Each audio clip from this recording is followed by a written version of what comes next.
चलिए सर। नगर थानाध्यक्ष का नगर थानाध्यक्ष उसको सामने रखेंगे। हाँ बाहर ही है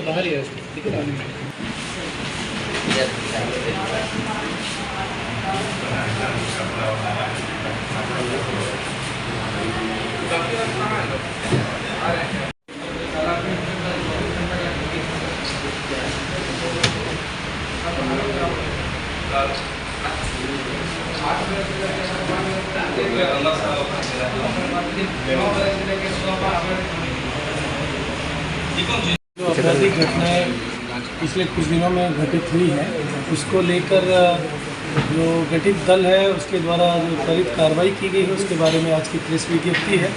सबसे पहले विजयदशमी के अगले दिन जो आरा नगर थाना क्षेत्र अंतर्गत शुगर मोहल्ले में एक व्यक्ति की हत्या बर्थडे पार्टी के दौरान की गई थी। उस मामले में पुलिस की दबिश की वजह से एक व्यक्ति के द्वारा पुलिस के समक्ष में आत्मसमर्पण किया गया जो मुख्य अभियुक्त के रूप में है सुमित कुमार सिंह। उनके द्वारा घटना के बारे में पूरी जानकारी बताई गई और जो तथ्य हम लोगों ने अपने अनुसंधान में और जांच में एकत्रित किए थे उन तथ्यों का भी मिलान किया गया है।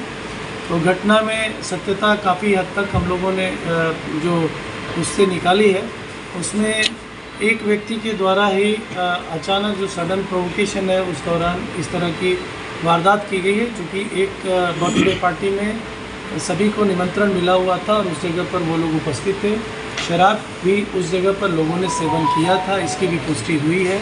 वहाँ पे जो बरामद पदार्थ है उससे भी, और एक व्यक्ति को 4 बुलेट हिट किए गए थे, इसकी भी पुष्टि उनके बयान में हुई है। अभियुक्त के द्वारा जो स्वीकारोक्ति की गई है बिल्कुल स्पष्ट तौर पे किन अवस्थाओं में घटना ये कारित हुई है और किस प्रकार से घटना के बाद वहाँ से पलायन हुआ है, इन सभी तथ्यों का खुलासा किया गया था जिसकी पुष्टि अनुसंधान में आए तथ्यों से भी हो चुकी है। क्या कारण था सर घटना को? इसमें एक व्यक्ति के द्वारा ये बताया गया कि उस समय इन दो के बीच में काफ़ी एक दूसरे के प्रति जो है वैसी भाषाओं का इस्तेमाल किया जा रहा था जिसकी वजह से शराब के नशे में ही थे उस समय, जैसा ये बता रहे हैं लोग। तो उस दौरान जो पिस्टल लिया हुआ था वो व्यक्ति उसी का पिस्टल लेके और उसके गर्दन के पीछे वाले हिस्से से उस पर वार किया गया है। और लोगों की गिरफ्तारी इसमें होनी जो घटना स्थल पर मौका या वारदात पे थे उन सभी लोगों की भी उसमें गिरफ्तारी होगी, क्योंकि एक अपराध वहाँ पे मद्य निषेध का उल्लंघन का है, दूसरा अपराध अवैध हथियार के साथ में किसी के ऊपर वार करने का है। तो उसकी भी जानकारी हम लोग लेंगे, अन्य जो अभियुक्त आएंगे उसके माध्यम से। हथियार की बरामदगी के प्रयास अभी किए जा रहे हैं, अभी उसकी बरामदगी नहीं हो सकी है। सर कितने लोग थे इस घटना में? वहाँ उपस्थिति 13 से 14 लोगों की बताई जा रही है। सबका सत्यापन भी हो रहा है और डिजिटल एविडेंस भी हम लोग कलेक्ट कर रहे हैं। दूसरी इस प्रकार की कार्रवाई लगातार चलेगी। मद्य निषेध को लेकर भी दशहरा के पूर्व से और दशहरा के बाद आने वाले त्योहारों को ध्यान में रखते हुए भी लगातार ये कार्रवाई की जा रही है। इसमें भी 300 लीटर की बरामदगी इस दौरान की गई है। और इसके अतिरिक्त जो दुर्गा पूजा का त्यौहार अभी जो बीता है, इसमें जो जिन लोगों की भूमिका विधि व्यवस्था के संधारण के क्रम में अच्छी रही है, वो पब्लिक हों या फिर पुलिस के अधिकारी या कर्मी हैं, सभी लोगों को हम लोग निश्चित तौर पे इसमें पुरस्कृत करेंगे, ताकि इतने बड़े लेवल पे जो विधि व्यवस्था है कि जो विधि व्यवस्था संधारित करने की जिम्मेदारी थी उसका निर्वहन सभी पुलिस अधिकारियों के नेतृत्व में काफ़ी बेहतर तरीके से किया गया। सहार का एक डेड बॉडी महिला की मिली है, युवती भी कह सकते हैं आप। अभी उस युवती की पहचान नहीं हो पाई है मृतका की, लेकिन जो प्रारंभिक तौर पे जो बातें सामने आई हैं वो निश्चित तौर पे ये वारदात कल संध्या में देर संध्या करीब 8:30 से 9 बजे के बीच की बताई जा रही है। और वहाँ पे स्थानीय लोगों के द्वारा जो प्रारंभिक अवस्था में डेड बॉडी देखा गया था उसमें और सुबह जब देखा गया है उस दौरान में परिवर्तन था, तो उसको एफएसएल की मदद से हम लोग उसको कोरिलेट करने की कोशिश कर रहे हैं। और सबसे बड़ी उसमें हम लोगों की आवश्यकता है बॉडी की पहचान होना, ताकि उसके आधार पे हम लोग अग्रतर अनुसंधान कर सकें। इसमें जिस अवस्था में बॉडी सुबह बरामद हुई थी तो अर्धनग्न बताया गया था, तो उसकी भी पुष्टि हम लोग मेडिकल एग्जामिनेशन के बाद बोर्ड के जरिए दिए गए रिपोर्ट के आधार पे ही कर पाएंगे। युवती में और सर कितनी गोली मारी इसमें है? जो प्रारंभिक बदन पे जो टैटो मार्क वगैरह के निशान हैं और फिर मेहंदी लगी हुई है, तो उसके आधार पे भी हम लोग उस बॉडी को आइडेंटिफाई करने की कोशिश कर रहे हैं और इसमें साइबर सेनानी ग्रुप की भी मदद हम लोग ले रहे हैं ताकि जल्द से जल्द उसकी पहचान सुनिश्चित की जा सके। दुष्कर्म की भी आशंका है।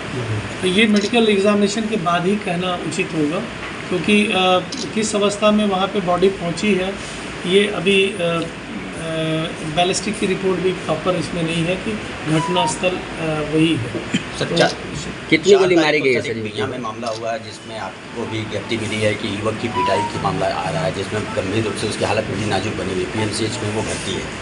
ऐसा कोई मामला अभी तक जांच में हम लोगों के समक्ष नहीं आया है, लेकिन किसी की शिकायत यदि है तो निश्चित तौर पर उसकी जांच होगी।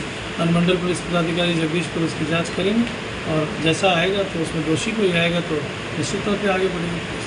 क्षेत्र के अतिरिक्त उद्वंत नगर थाना क्षेत्र में जो मादक पदार्थों की तस्करी को लेकर जो ड्राइव चल रही है, उसमें अंतर्राज्यीय गिरोह का एक पर्दाफाश हुआ है। एक व्यक्ति जो राजस्थान और मध्य प्रदेश के बॉर्डर से यहाँ पे हेरोइन की सप्लाई कर रहे थे, उनको ट्रैक किया गया और यहाँ पे जो विशेष सिपाही दल है उसके द्वारा उन लोगों की गिरफ्तारी की गई थी, जिसमें करीब 400 ग्राम हेरोइन बरामद है और करीब 10,500 रुपये कैश के रूप में और बाकी मोबाइल, जिसके आधार पर अनुसंधान चल रहा है। इस व्यक्ति के द्वारा पूर्व में भी यहाँ पे सप्लाई की गई है, तो वो बड़े तस्कर के रूप में चिन्हित है, उनके विरुद्ध अनुसंधान का कार्य चल रहा है। इसके अतिरिक्त जगदीशपुर अनुमंडल थाना क्षेत्र में जगदीशपुर अनुमंडल के आयर थाना क्षेत्र में इसाड़ी बाजार के पास में संध्या में 3 युवकों के द्वारा एक मोटरसाइकिल पर सवार होकर और ऐसे ही फायरिंग 3 चक्र की गई थी, तो उसमें एक व्यक्ति की गिरफ्तारी है जिसने अपनी घटना में उपस्थिति और घटना में संलिप्तता दोनों स्वीकार किया है और अन्य 2 अभियुक्तों की भी पहचान हो चुकी है, उनकी भी शीघ्र गिरफ्तारी की जाएगी।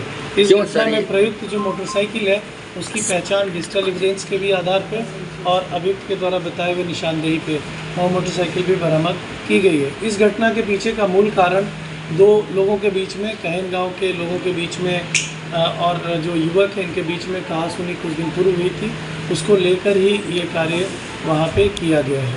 तो इस पूरे प्रकरण में अनुमंडल पुलिस पदाधिकारी जगदीशपुर की भी भूमिका काफ़ी महत्वपूर्ण रही है। उसी प्रकार से उस अनुमंडल में बिहिया थाना में भी ज़मीनी विवाद को लेके 2 लोगों के बीच में जो गोतिया बताए जाते हैं, उन लोगों के बीच में घटना घटित हुई थी। फायरिंग करके उनको घायल किया गया था, उसमें प्रयुक्त हथियार और उस व्यक्ति को भी गिरफ्तार किया गया है। 2 व्यक्ति जिनकी संलिप्तता उसमें आई थी और उन्होंने घटना की स्वीकारोक्ति भी की है और इसमें बिहिया थानाध्यक्ष के द्वारा 24 से 48 घंटे के बीच में ही इसका उद्भेदन किया गया और ये कार्य भी सराहनीय इसमें रहा है। अनुमंडल पुलिस पदाधिकारी सदर के क्षेत्र में दीपावली के अवसर पे जो जुआ अधिनियम के अंतर्गत हम लोग कार्रवाई कर रहे हैं, जहाँ पे जुआ या गेसिंग का कार्य चल रहा है, तो उस पर भी जो सहयोगी महिला दल और जो हमारा क्रॉस मोबाइल है उन लोगों की टीम और नगर थानाध्यक्ष और नवादा को मिला के एक जो दल बनाया गया है, सहायक पुलिस अधीक्षक के नेतृत्व में कार्य है, तो उसमें भी कल एक महत्वपूर्ण उपलब्धि 3 व्यक्तियों की गिरफ्तारी हुई है नगर थाना